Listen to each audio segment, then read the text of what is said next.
Viewers কেমন আছেন? আবারও আমি হোয়াটসঅ্যাপ নিয়ে একটি ভিডিও নিয়ে এসেছি। মূলত আমরা জানি ফেসবুক মেসেঞ্জারে আমরা পুল সিস্টেম চালু করতে পারি। হ্যাঁ, হোয়াটসঅ্যাপে কি পুল সিস্টেম পাওয়া যায়? কেউ দিয়েছেন? আশা করি কেউ যদি দিয়ে থাকেন না থাকেন আজকে আমার ভিডিওতে দেখতে পারবেন।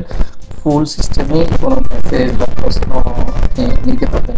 তারপর একটা হোয়াটসঅ্যাপে কীভাবে ফুল দেয় সেটা আমরা দেখব। চলুন আমরা সরাসরি চলে যাবো এখন হোয়াটসঅ্যাপে চালার পর যেখানে অ্যাটাচ ফাইলে আমরা ছবি দিই, যেখানে ক্লিক করবো, যেখানে আমরা ছবি বা কোনো ফটো ক্লিক করি সেখানে আমরা অ্যাটাচ ফাইলে ক্লিক করবো। অ্যাটাচ ফাইলে ক্লিক করার সাথে সাথে দেখেন কতগুলো অপশান আমাদের চলে এসেছে, অনেকগুলো অপশান চলে এসেছে। সেখানে দেখেন একটা অপশান আছে, এই পুল অপশান আছে।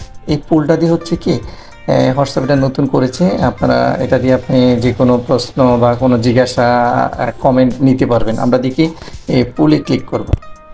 পুলে ক্লিক করার সাথে সাথে কিন্তু চলে এসেছে, যেমন কোশ্চেন চলে এসেছে। মনে করেন আপনি কী কোশ্চেন, তাদেরকে কী কোশ্চেন করতে চান।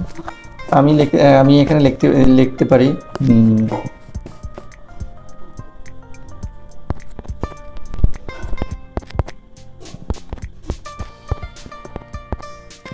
আমি একটা প্রশ্ন লিখেছি কে কোন বিভাগের। আমরা প্রথমে অ্যাডে লিখব,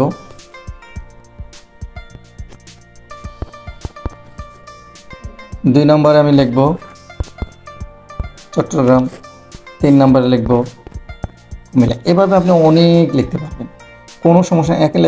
একটা আরেকটা জিনিস দেখতে পারেন আপনারা, দেখে আমি এখানে লিখছি অ্যালাউ মাল্টিপল অ্যান্সার অন, এটা অবশ্যই অন করে রাখবেন।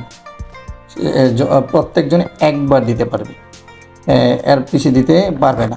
দেখেন এভাবে চেষ্টা করে আমরা পুলটা ক্লিক করার পর আমরা এখানে ক্লিক করব। দেখেন নিচে অপশন আছে সেন্ড, একটা অপশন আছে তীর চিহ্ন, যে অপশনটা আছে সেটাতে ক্লিক করবেন। ক্লিক করার সাথে সাথে দেখেন আমার স্ক্রিনে দেখতে পাচ্ছেন আপনারা কে কোন বিভাগের অবশ্য পুল চলে এসেছে। আপনি এখানে ক্লিক করেন, যদি আপনি ঢাকা, আপনার চট্টগ্রাম, কুমিল্লা। তো আশা করি আপনারা বুঝতে পারছেন একটা হোয়াটসঅ্যাপে কীভাবে পুলের মাধ্যমে আপনি বিভিন্ন তথ্য এখান থেকে নিতে পারবেন। তো সেই প্রত্যাশা সবাই ভালো থাকবেন, সুস্থ থাকবেন। আল্লাহ হাফেজ।